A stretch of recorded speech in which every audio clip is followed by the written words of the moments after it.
Hello, Morongo Basin, and listeners around the world online at Z107.7 FM.com. Here is the Z107.7 Local news for Friday, November 7th, 2025.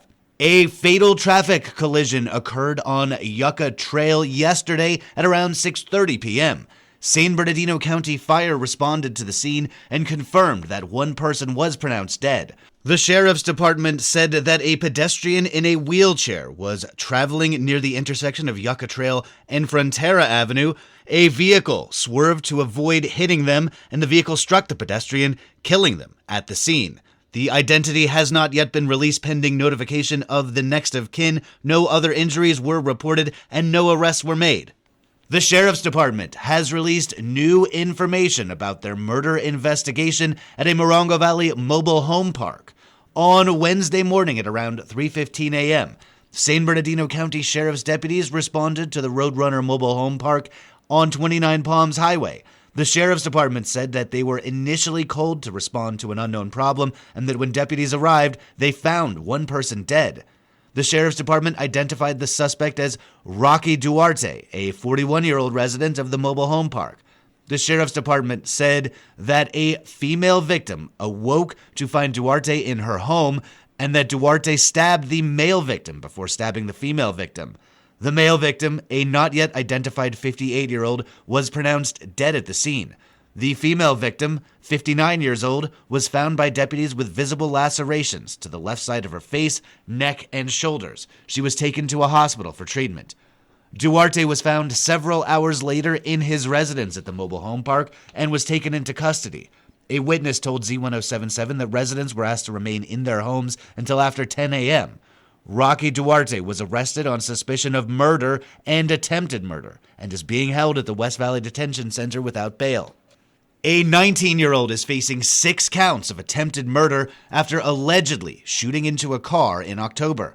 On October 18th, San Bernardino County Sheriff's deputies conducted an investigation into a shooting near the 4000 block of Old Woman Springs Road, just south of Pipes Canyon Road in Yucca Valley.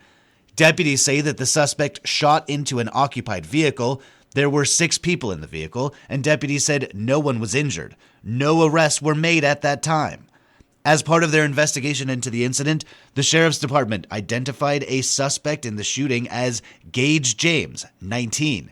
Deputies contacted James at his home on Monday at around 9:15 p.m. and took him into custody.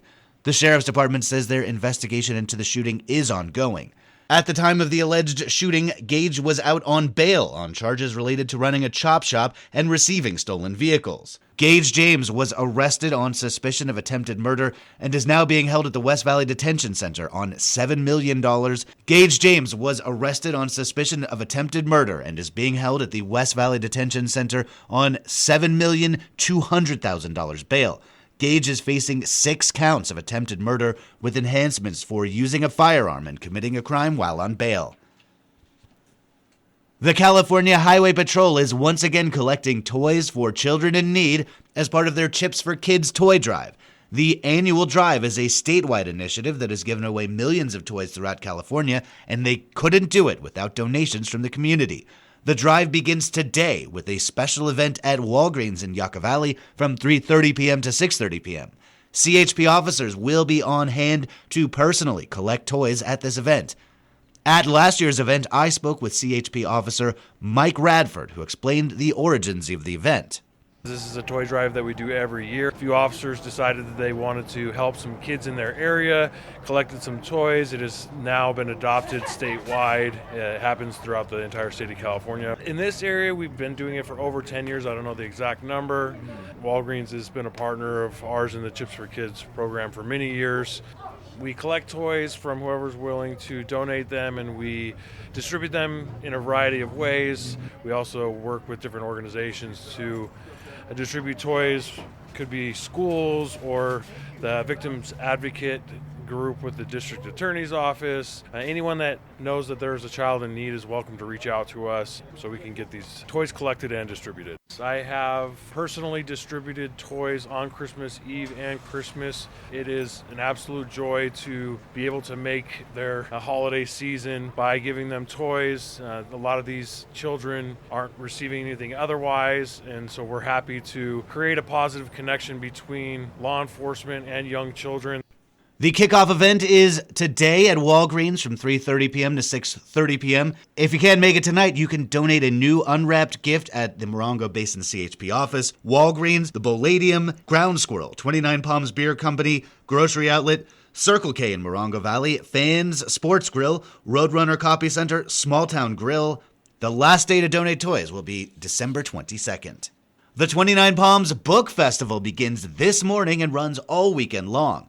Starting at 9:30 a.m. today at the 29 Palms Community Center in Freedom Plaza, expect local and visiting authors to discuss their books, their work, and everything else interesting as part of this annual event. There's a full lineup of events running this morning through Sunday. Today's schedule includes talks about Native American literature, comedy in the desert, and women in comics. Tonight, Miltree's Mojave Noir returns to the 29 Palms Book Festival at 7 p.m. at the Old Schoolhouse Museum in 29 Palms. This fundraising reading series gathers military veterans and civilian crime writers to read bleak noir stories accompanied by live music as a benefit to Miltree, our local veteran outreach organization. This event is hosted by author and Z107.7's own Gabriel Hart, and the lineup includes crime fiction writer Renee Pickup, Miltree president Patrick Wallace, Mojave crime short story writer Ben Goulet, and Duncan Birmingham, the writer and director of the 2022 horror film Who Invited Them. Atmospheric musical accompaniment by local musician Ron Theriault on lap steel guitar. There is a $10 donation requested to keep Miltree alive and able to continue this sort of programming, but no one will be turned away for lack of funds. It's all happening at the Old Schoolhouse Museum in 29 Palms tonight at 7 p.m., located at 6760 National Park Drive. You can see the full book festival lineup at 29pbf.com. The 7th annual Yucca Valley Film Festival kicks off tonight with a red carpet gala, live music, opening remarks, and a slate of movies. Beginning at 5:30 p.m. at the Yucca Valley Community Center, the public is invited to this free event featuring local, national, and international movies presented by the people that made them. Tonight, you can expect a number of shorts, including the premiere of a documentary about Bobby First called Will and Silence. The film's director, acclaimed musician Robbie Robb, will be on hand before and after the screening. One of the festival's most anticipated highlights is the Kids Program, a free event that brings color, laughter, and heart to the big screen. Reporter Hillary Sloan has more. The Kids Program at the Yucca Valley Film Festival has become a beloved tradition, drawing hundreds of families each year. The exceptional lineup of short films is made for children under 10, but the stories offer plenty for parents to enjoy as well, from artistry and humor to deeper layers of meaning. Screenings begin Saturday, November 8th at 1 p.m. in the Yucca Room at the Yucca Valley Community Center.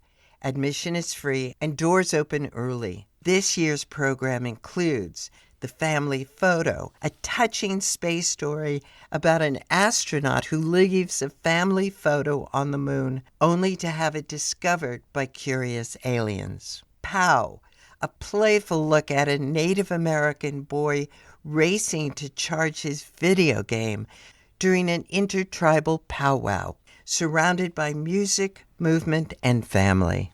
Denmark, a 3D Lego adventure where two friends attempt a heist in downtown LA, only to discover that teamwork and friendship matter more than gold. Snow Bear was created by an animator who worked on The Lion King, Pocahontas, and Mulan. It follows a lonely polar bear as it searches for connection in a changing Arctic world. Kayanga Tupu, Homeland, tells the story of the endangered New Zealand forest parrot, the kakapo. The short, created by a 29 Palms artist, follows the bird as it fights to protect its home. And Christopher and the Bug, a gentle fable about an unlikely friendship between a grumpy owl and a cheerful little bug. To reserve free spots for the kids program and other events, including the masterclass and opening night, at yuccavalleyfilmfestival.com. For Z107.7 News, this is reporter Hillary Sloan. Boxo Projects brings back their annual arts and culture event starting today. The Joshua Triennial features dozens of events across the high desert. Boxo Projects founder Bernard Liebov was a guest on a recent episode of the Up Close show where he explained the event to host Gary Daigneault. What is the Joshua Triennial? So the Joshua Triennial is an exhibition of primarily outdoor installations on a theme. And it brings together a group of artists to explore that theme. So primary outside displays, Correct. But are they in different spots? Is it? Well, it's all on the Boxo Project's property. So, Okay. Yeah. The idea behind it, one of the ideas behind it initially, I realized that to me the community around art is as important, at least, as the objects and the work. And so the Joshua Triennial is all in one site, so that it creates that sense of community in a very, definite way. The artists are there, audience is there, other people are there, and it brings everybody together. Today, as part of the Joshua Triennial, ecologist and desert conservationist Luke Basulto and artist Aidan Koch will hold a lecture and collaborative drawing exercise on climate, art, and connection to the local landscape. This event is a desert trade located at 6750 Sherman Road in 29 Palms, beginning at 4 p.m. An opening reception for the entire Joshua Triennial will be held tomorrow from 11 a.m. to 6 p.m. at Boxo Projects, located at 62732 Sullivan Road. Expect to see strange, large, and small-scale artwork that exists within the desert's natural landscape. The event continues through Sunday and the following weekend. Visit boxoprojects.com for the full schedule. And finally, the city of 29 Palms is holding a cleanup event tomorrow morning. In association with Burtec, the community is invited to bring mattresses, yard waste, scrap metal, appliances, trash, and e-waste. No tires, oil, or paint will be accepted. There will be a shred truck on site and a compost giveaway. The event is happening tomorrow morning from 7 a.m. to noon at the Lucky Park Activity Center. They ask that you enter on Wainwright Avenue. That's our local news. Hear local news 7 times a day, 7 days a week at 7, 8, 9, noon, 4, 5, and 6. Reporting for the Morongo Basin News Leader, the award-winning Z107.7 Local News, I'm News Director Jeff Harmatz.